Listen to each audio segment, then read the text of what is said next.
So, 2 years ago, 3 years ago now, when I was still in Canada, I wanted to teach a course with a colleague on how to write a doctoral thesis. Very pretentious, right? Because what gives you the competence just because you've done it once?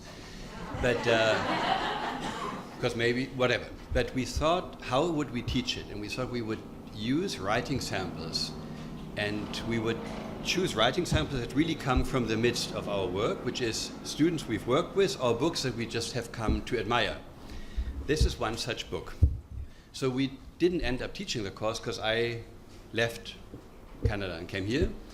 But we identified a few books that were written by young colleagues that were just basically done as they have to be done. And that's one such book. So Luis Eslava's PhD book that you see here in front of me and in front of you is a really, really cool project. It's very audacious because it tries to do a lot of different things, and it's very unique in the way that it's done and has a bold thesis. So he basically took every risk that a PhD student can take, and but he still hasn't got gray hair. So maybe it wasn't that difficult. Mario being brown, that's just like. And so in some sense, yes, there are stars. No, they get published with Cambridge. It's all fantastic. They also actually finish their PhD, and then they turn into a book. All of these things that somehow seem surreal to many of you still, they can be done. But also, you can see that if you follow a particular intuition, then the book doesn't write itself. But then you always know how to write your book. And that's what's really wonderful about this study. So I only encourage you to have a look at this book at some point. The other reason why we are very happy that Luis will talk about teaching now is that Luis terrorizes all of us by publishing his teaching materials basically every 10 minutes. I mean, in my age, that's how it seems like. It's only weekly. But I basically feel that all I do is only opening up emails that Luis Eslava just uploaded a new course online. That's basically my life now for the last 2 years.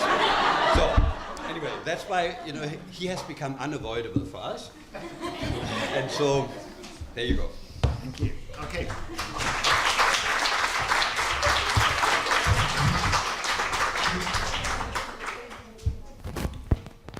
Hello. Okay, so thank you so much for that generous and embarrassing introduction. So I was invited to, the invitation was to give a lecture on teaching. And I thought that because many of you, as I just said before, you are all engaged in teaching, it would be extremely pretentious, if not stupid, to come here to give you an instruction on how to teach. So what I thought I could do is to give you a sample lecture of one session that I teach as part of a course with Sundhya Pahuja at the Melbourne Law School.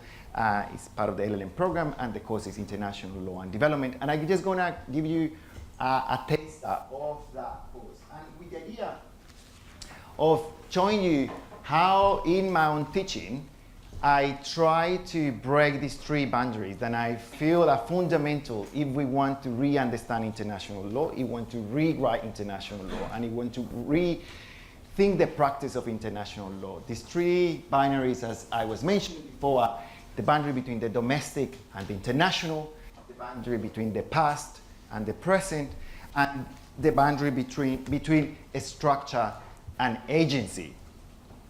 And so this is the course, basically. And sorry, I'm just gonna move as if I were teaching a course, and that's, you can take it as part of the performativity of my own teaching. But that's I don't want you to take that. It's more about I'm an extremely anxious person, so if I stay in one place, I will implode.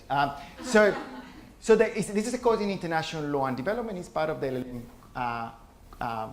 Masters at Melbourne Law School.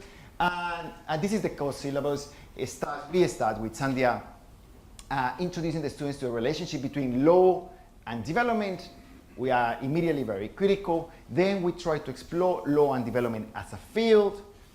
Then we offer to the students three avenues to methodologically approach the question of law and development, or the field of law and development. As you can see, are three already critical methodologies. The first one, based on knowledge and power, we use Arturo Escobar for that.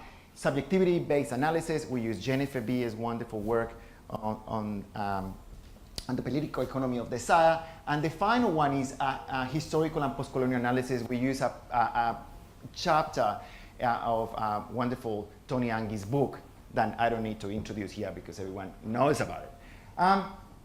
Then we move into the institutionalization of development. We start with decolonization, we move to the developmental state, we finish with debt and development, and then we bring the students to the new developmental state, and then after that we go down and dirty into contemporary orthodoxies of development.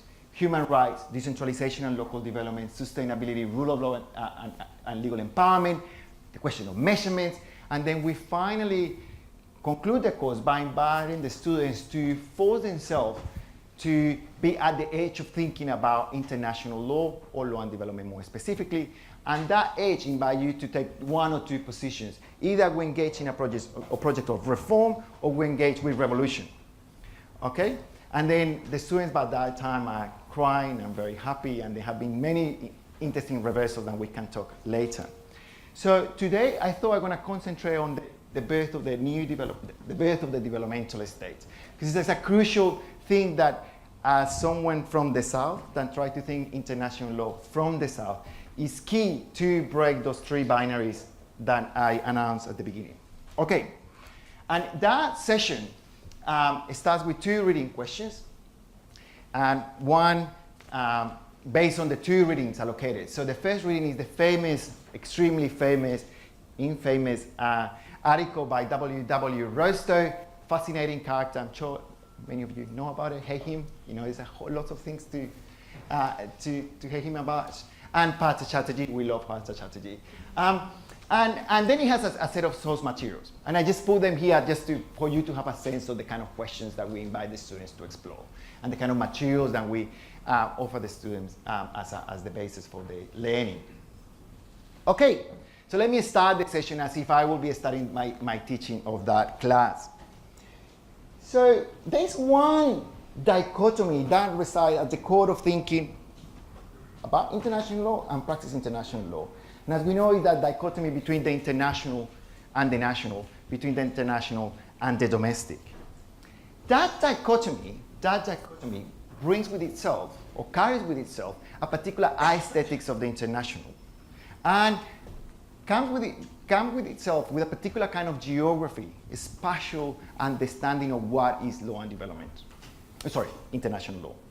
And when we, thanks to this dichotomy, when someone mentions international law, someone brings international law on the table, the images that we have in mind are grand moments, or international norms, or the operations of international courts, or the deployments of international troops in third world problematic states or situations, engagements at the level of international economic law, or nowadays, international law really has come to be that law that governs the really outside, up in the air, okay? That division is extremely resilient, and it has accompanied the field for a long time. Here, the first page of Lorimer's very famous textbooks published towards the end of the 19th century, at the moment where international law as a field was born. And pay attention to the title. The Institute of the Law of Nations, subtitle, a treatise of the jure relations of separate political communities. Jure relations of separate political communities. This idea here of separate, that's a huge amount of work. First, it removes international law from the domestic, and it creates for international law an aura of legitimacy and power. Okay? So not simply a question of an aesthetics, but also a question of power and perception in the way we approach international law. Now, every now and then we believe every now and then we believe that we are very sophisticated. We beings of the 21st century, we have at our disposal global administrative law, global constitutional law. We have we have spent quite a lot of time, at least century and a half, writing systematically about international law. In the last 30 years, 30 years, we have publishing systematically about, along the lines of critical international law. We have a Sama Institute dedicated of transnational thinking of law. Yeah? So we say, this is passé. Luis is here, or I will be setting up a straw man. Yeah? That doesn't exist. Obviously, we are almost sophisticated. However, surprise, surprise, in 2014, came a new edition of this very important textbook. And for people that teach international law in the Global South, Chaw's international law is extremely important. I know from my colleagues in India that Chaw's is basically has become the national textbook. It's a textbook in Colombia and many other places. And let's read together Chaw's reading of international law. There are many contrasts between the law within a country, municipal law, and the law that operates outside between states. Public international law covers relations between states in all the myriad forms, from war to satellites, and regulates the operation of the many international institutions. So it seems that we are not that far from Lorimer, and we are not that far from a traditional reading of international law that starts from the Peace of Westphalia, and then assume that at the core of international law there is the national state. Then it's assumed from this international European-wide history that at the core of international law there is the national state that has the capacity to say this is the domestic, this is the law that we use to engage with other states, and we have the power and the will to say every now and then what should govern us from above. And that will be international law. Okay? This is, as we know, is the history of the Jus Publicum Europeum. The expansion of the law of Europe that came as a result of the colonial process. Okay? Now let me tell you a critical story. Let me do a reversal of that story. And I'm going to pick that, or start from the First World War. As we all know, the First World War was a key moment in rethinking the international legal order. Not simply the international order, but the international legal order. As we know, there was a massive reconfiguration of the geopolitical context.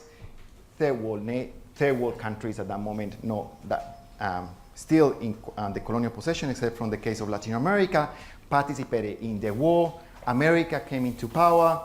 The pie had to be shared differently, had to be divided differently. One of the legal concepts that we were used to rethink and recalibrate the international order after the First World War was the concept of self-determination. And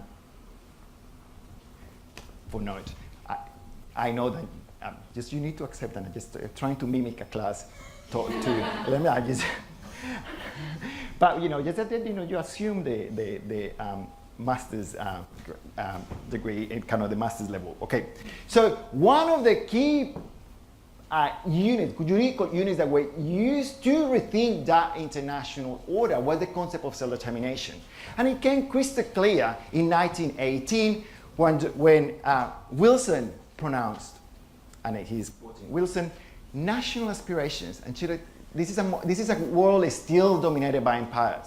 Okay, and this is the proposal that he puts on the table. National aspirations must be respected. People may now be dominated and governed only by their own consent. Self-determination is not a mere phrase, it is an imperative principle of action. That proposal put forward by the Americans was also embraced by the Russians.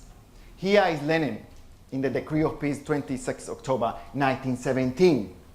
The workers' and peasants' government created by the Revolution of October 24, 25, and drawing its strength from the Soviets of workers, so the workers, soldiers, and peasants' deputies, proposes to all warring powers and the government to begin at once negotiation leading to a just and democratic peace.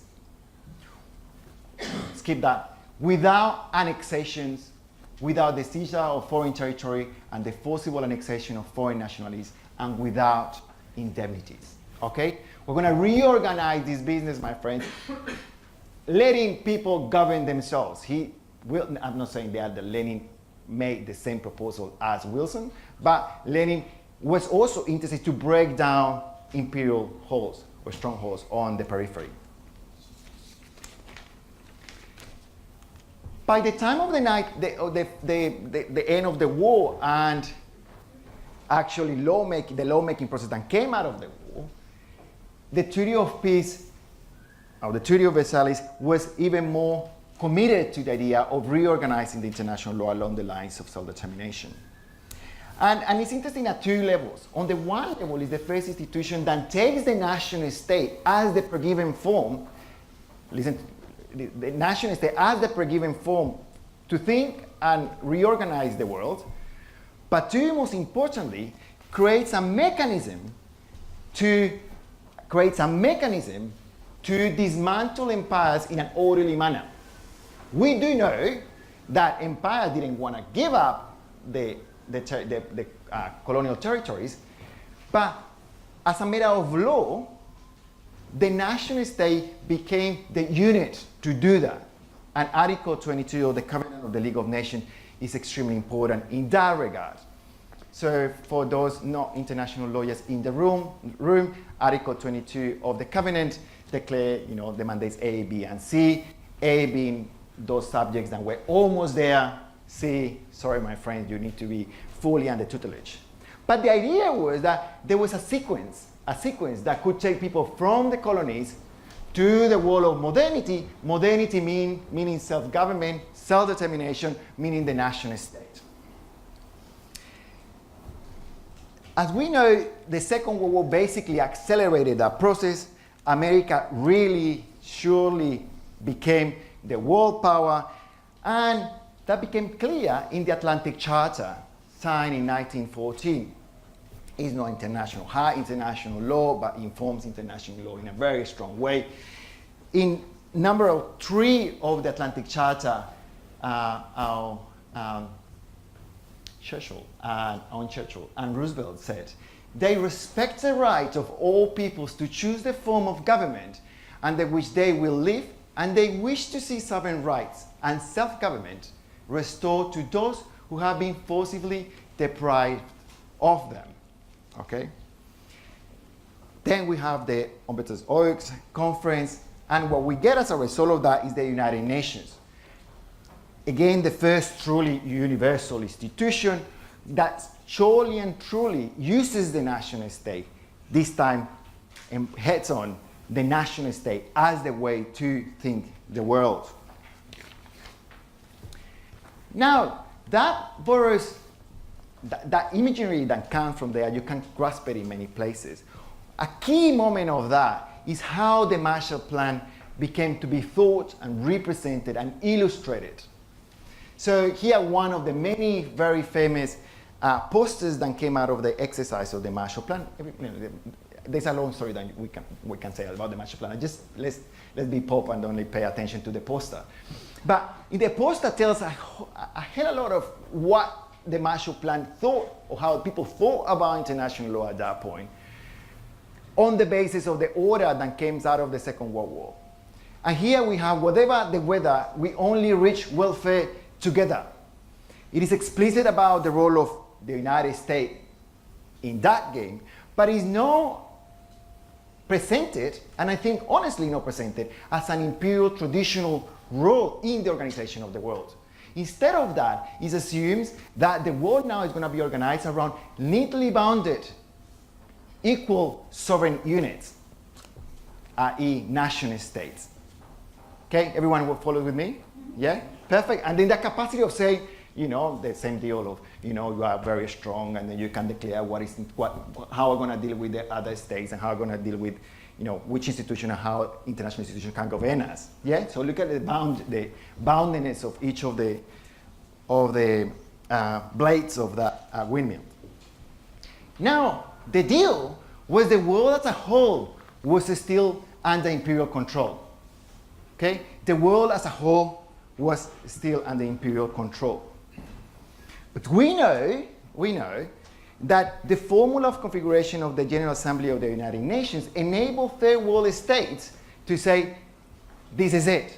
We're going to use the institution that was created, not by us necessarily, but by the superpowers, to make a quite heuristic use of the norms of the United Nations for our service. And there's several lectures that we can give on that, but just follow me. Okay? And then was a claim that self-determination was not simply a political concept, but was a right. And on the top of that was a human right. The outcome of that battle was Resolution 1514 that not gave birth, but ensured that the process of decolonization was going to happen. If not, it was already happening.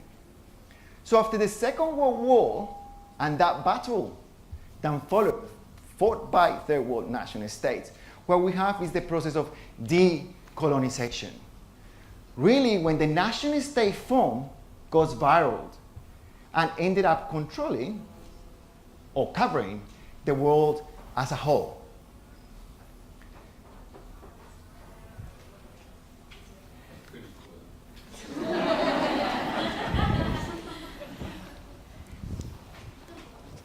And no white hairs. Now, the world that came out of that is the world in which we live in, okay? It's a world covered by the flags, national flags, organized around and along national alliances and national interests. Okay, good, everyone with me? Yeah, but remember, we're trying to think about international law from the global south. And my claim at this point is that the national state works differently, operates differently, depending on where you are. And here the importance of thinking about where you position yourself in order to give an account of what you care about, in this case, international law and its relationship with development.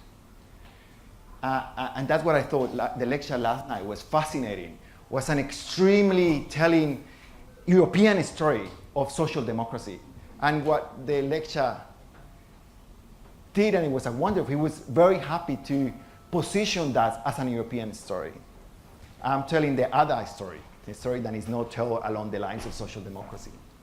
And it is because of this. So everyone knows the Montevideo Convention of 1933, okay? So the Montevideo Convention of 1933 really speaks about that powerful national state that is bounded and has the capacity to do this and that, okay? Now, the Montevideo Convention says that what you need in order to have a state is three things. You need a government, you need people, and then you need territory, and then you need to be recognized by peers. And it is strongly assumed that once you have that, and it's strongly assumed by the Jus Publicum European and what came out of that once you have that, and you are recognized as a sovereign, your right to self-determination is protected, it is assumed that you have a rational and centralized authority, you have a bureaucratic machinery that can work, you control or you have a monopoly of force, you have an homogeneous people and land, all that people and land can be made homogeneous, you are recognized by peers and others, and then of course you have a competitive market. Now, if you close your eyes for half a second, you know that story is extremely, utterly fictitious across the world, but even more crazy and demented if you try to think from the global south about this. If you are a leader, a national liberation leader from the third world, than bloody hell fight a war to get your country become independent, you open the bloody window of the presidential palace. And the thing that you don't see is that. But at all, actually you see the opposite. However, the machinery of that came after the Second World War, the rhetorical, cultural, powerful machinery that came after the Second World War, gave a formula to amend the shortcomings of this story. If not, if you don't have a rational centralized authority, competitive market, we have a recipe to help you pretty much along the lines of Article 22 of the League of Nations, the Covenant of the League of Nations, to get there, maybe through catch-up policies, technical expertise, industrialization policies. My glasses are not getting, I need to, no white hair, but maybe some military help, quite important for Colombia, development, aid, and foreign investment, and so on and so forth. So if you cannot fulfill and you are not ready to embrace and perform according to the story of the US public and European, we have in one way or another development.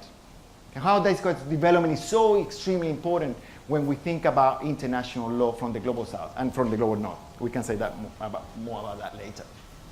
Now, as you can imagine, what is behind here, in that moment when the if not is put in place and everyone starts believing on it, if we start believing about development, is that we really are updating an entire history of European political thought and apply to the global south. We can start, and you can start here from Aristotle and Plato and whatever. But let's pick up Thomas Hobbes because he had a very cool book cover. He had from theories of sovereignty all the way down to policies thought out, really, in the White House. Okay, so we move quickly from the 17th century to the 20th century. And then we create an array of different fields an array of different ways in which that if not can be applied. You can either do kind of Keynesian interventionism that was pretty cool and hip after the Second World War, or we can go all the way down to kind of more neoliberal, what we now understand as neoliberal free market policies, or we can go in between kind of World Bank 1990s institutional policies, or what is come to know as institutionalism. Okay, everyone is with me? Yeah? So this is the formula. Now, what happens that in terms of the developmental state, that state then embrace the if not fully, is that you really engage in this process, in an Scala process. Then it's assumed that we all are, in one way or another, at some point in our history, part of a thing called the traditional society. I'm using here the rubrics of Roster. The traditional society then must take decisions to move to a transitional stage, which will help you to specialize, so don't produce what we call in Spanish in Colombia, una economía del sancocho, basically produce everything that enables you to produce soup, like a chicken, some potatoes, some jam, some this. No, you need to specialize. What are you going to do? No, coffee, okay, coffee. You're going to do coffee. and then you need to specialize. You need to put coffee, but it needs to be good. Yeah. Or at least not good, but resilient, because you need to trade with. And then hopefully, you don't stay there.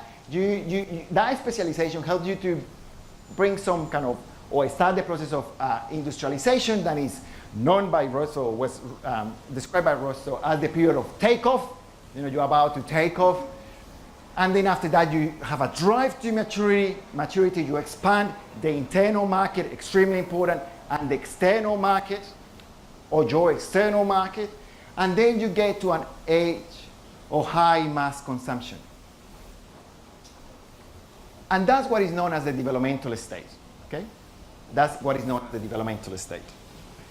Now, if you do that according to the history of international law, kaboom, you really crack the problem of history. You really crack the problems of history. and you bend the arm of the Jus Publicum European in your favor. Okay? Now, and this is a very massive provocation, two ideas come from this story that I just told you. One, at that moment, the national level, the domestic, the state became the agent of change, the disciplinary agent, the unifying entity, the channel, the vehicle, the mechanism of emancipation. And two, at the international level, we look at from outside, the state became the unit to make real universal aspirations while containing third world realities. Okay? And I think you can still apply that, but I'm going to leave it for now. Okay? Now, how this actually operated.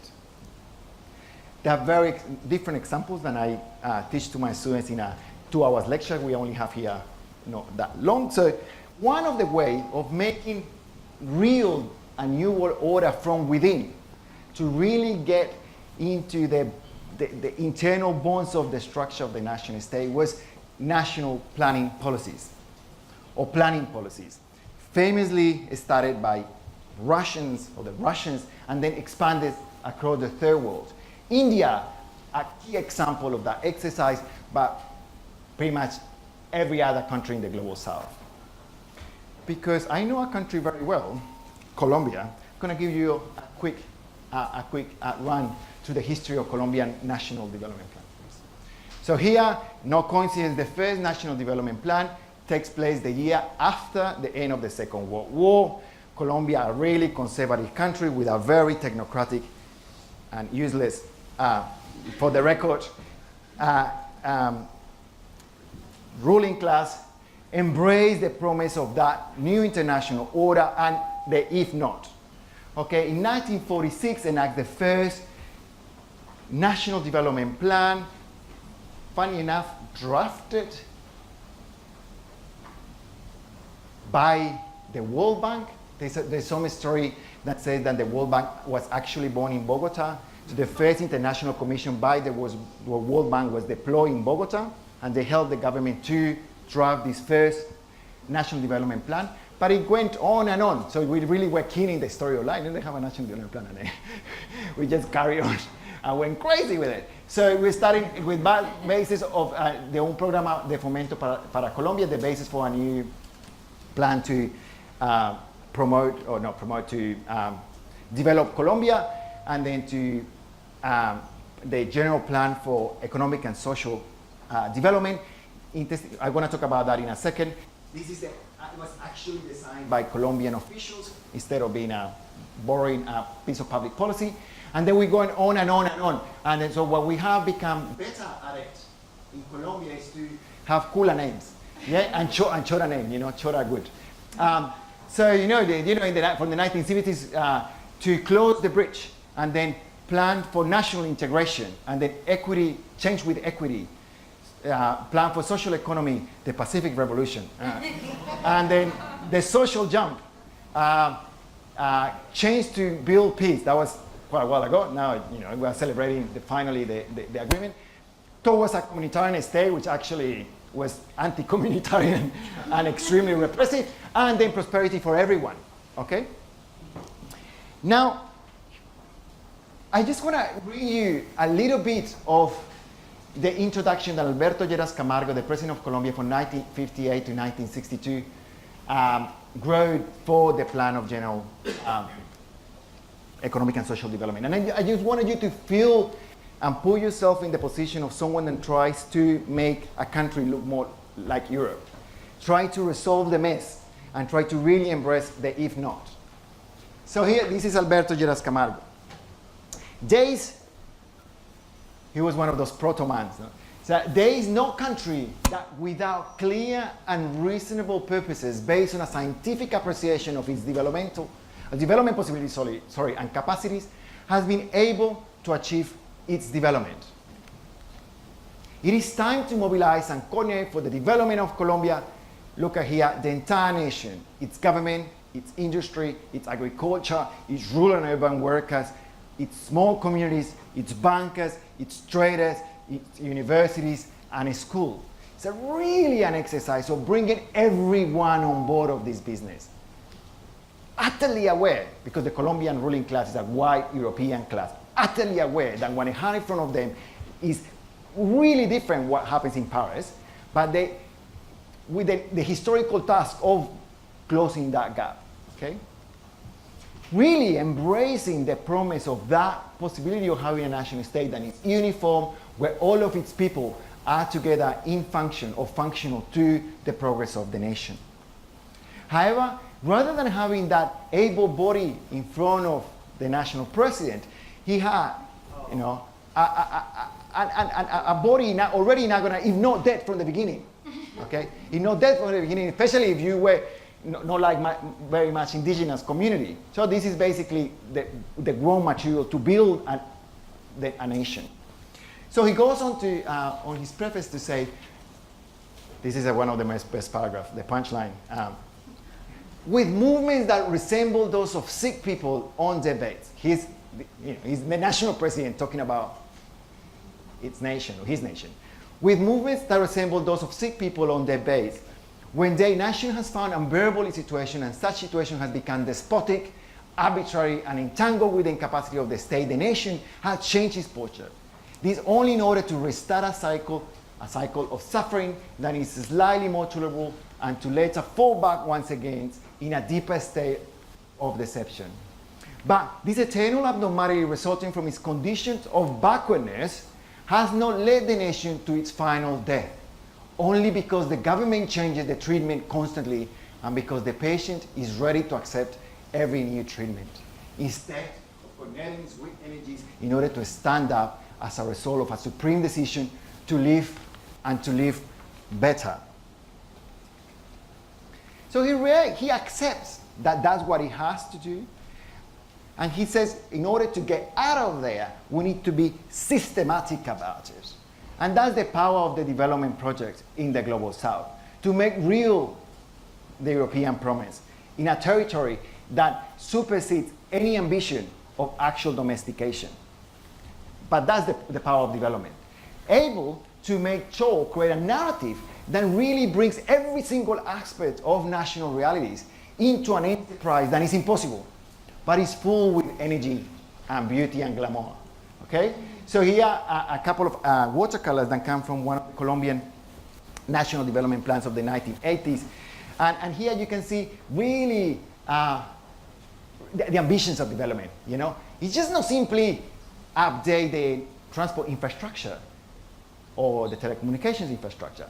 It's really changing law, making law functional to development, to change, you know, to really once again reinstating the heterosexual family at the center of the nation, a particular white one next to the indigenous that not by coincidence are under a tree. Coffee there, you have to be quiet. And also do the routines of daily life, you know. The routines of daily life. It's extremely powerful, you know. It's extremely powerful that domestic consumption becomes in this narrative part of an exercise of world making. Okay. I'm about to finish. This was no, I don't want you to think that I'm offering a reading of the developmental state or the birth of the developmental state as a story of a blind, stupid, white elite in the third world that embraces the Jus Publicum European. There was a dirty, violent fight that resides at the core of that project. It would be stupid, absolutely stupid, to think that was a clean project. It was a violent and political project to the depth that politics can take you. That caused the life of many really valuable peoples and leaders. And here I just, point towards Salvador Allende, but you can go Lumumba and many more, okay? Many, many more. And it's a project that happens. Things that the world itself was thinking about how to organize itself. Was a moment in which there was a horizon of possibility. There was a moment where the Cold War was at its peak. And it enabled third world leaders to, even though operating within the context of development, to create some alternatives built within that enterprise as agonic and as limiting that enterprise is. So for example, that's the story of the CEPAL. That was extremely important for the Latin America, but then became a platform to think about different models of political economy for the rest of the third world. But it was also, because it was a political fight, that we were able to come together for the first time in 1955 to Bandung. And I say no because I'm not Latino. My predecessors were not that keen on African people and Asian people. But the people that have my same aspirations were able to meet for the first time in 1955 in Bandung. And then organize themselves in the non-aligned movement. You can be very critical about that, but it is important to remind yourself of the political energy of that process. Okay, everyone with me? Now, this is a story, of course, not just about international law. It's a story about the remaking of a world along very strong historical lines, which is the long journey of the Jus Publicum Europeum. Yeah? But it was not just a project of resistance that I just mentioned that took place in international law. So there was a project that was taking place in many other realms of life, including, of course, the global north, okay? At the same time that Asian and African people were meeting in Bandung, at the same time, the history of jazz, the history of jazz has been rewritten, but not simply rewritten for the sake of aesthetics or for the sake of musical experimentation, was rewritten in order to enable a political process inside, and a political process that was battling with the new hegemon. It's important to remember that. Therefore, some historians of music, they say that 1985 and 1989 is the moment when the history of jazz restarted, and restarted on the basis of that political challenge that they were facing. So I'm going to play 1 minute of, anyone fan of Charlie Mingus? No? Charlie Mingus? No? Charlie Mingus, yeah. Good. Yeah, Charlie Mingus, yeah. Excellent. Charlie Mingus, the best. So I'm going to play one of my favorite tracks of all times. Initially composed by Bobby Timmons and then recorded for the first time, actually, but in 1958. But I like more the 1959 version of Charlie Mingus. And when I'm playing it, in the same spirit that I put the Marshall Plan poster for us collectively to experience, that it's just not about norms and things that happen in the General Assembly and discussions here that are boring and men in suits. But it's a war. It's a war. The fight is here and now, sort of thing. Okay, so 1 minute of Charlie Mingus.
Remember, the world hadn't heard his music before. This is actually as historical breaks go, thanks God for Bobby Timmons and Beckley and Charlie Mingus. I mean, this is really important to remember that kind of revolutionary moments and how they take place and how they speak about the world.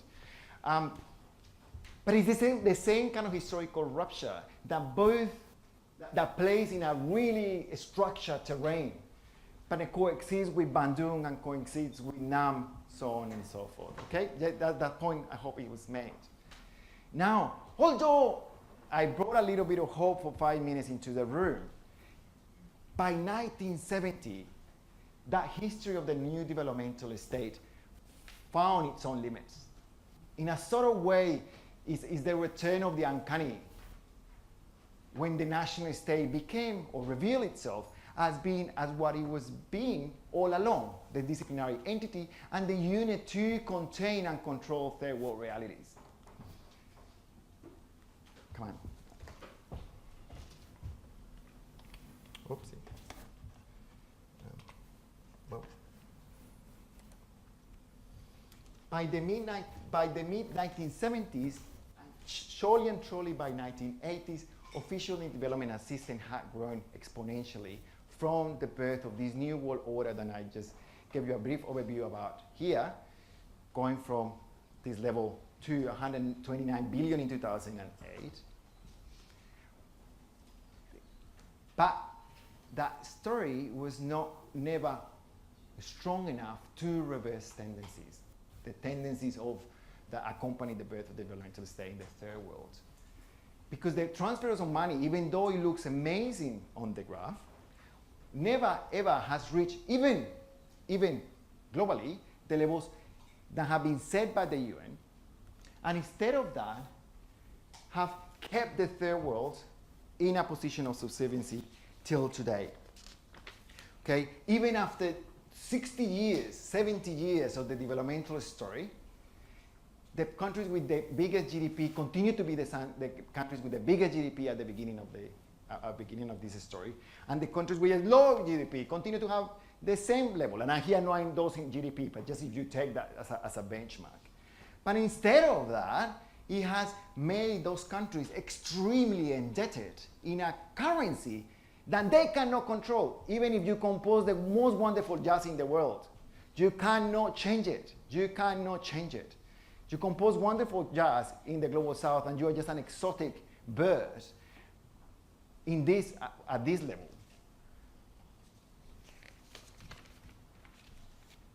So this is the moment of the collapse of the old developmental states. In Latin America, we call the 1980s the lost decade. That's the moment when the dreams, the revolutionary dreams, collapsed, imploded. There are many ways of getting an extra flavor of that drama that I just told you in this class. Two of my most wonderful books of African literature describe that trajectory in a really powerful ways. Things Fall Apart, A Man of the People, both by Chinua Achebe. Things Fall Apart tells the encounter with the white man for the first time and the disruption and the horrible disruption that caused in internal communities and the sense of the self. And then A Man of the People, the drama of the developmental state in the form of those leaders that became the leaders of these new developmental states and what that meant for them and the communities. If you want an update of that story, that's the class that follows this class, the story of the new developmental state, you should have a look at A Fine Balance. The dramas of India in the 1980s, okay, 1970s, 1980s, when a new developmental state is born, tries to recover from the ashes of the old developmental states and faces again the agonies of that old thing called the national state once again. Two concluding thoughts by Camille. All modern revolutions, if you take the story that I've told you as a story of revolution, all modern revolutions have ended in a reinforcement of the power of the state. Second final thought, every revolution evaporates, at this time by Kafka, every revolution evaporates and leaves behind only the slime of a new bureaucracy. Thank you.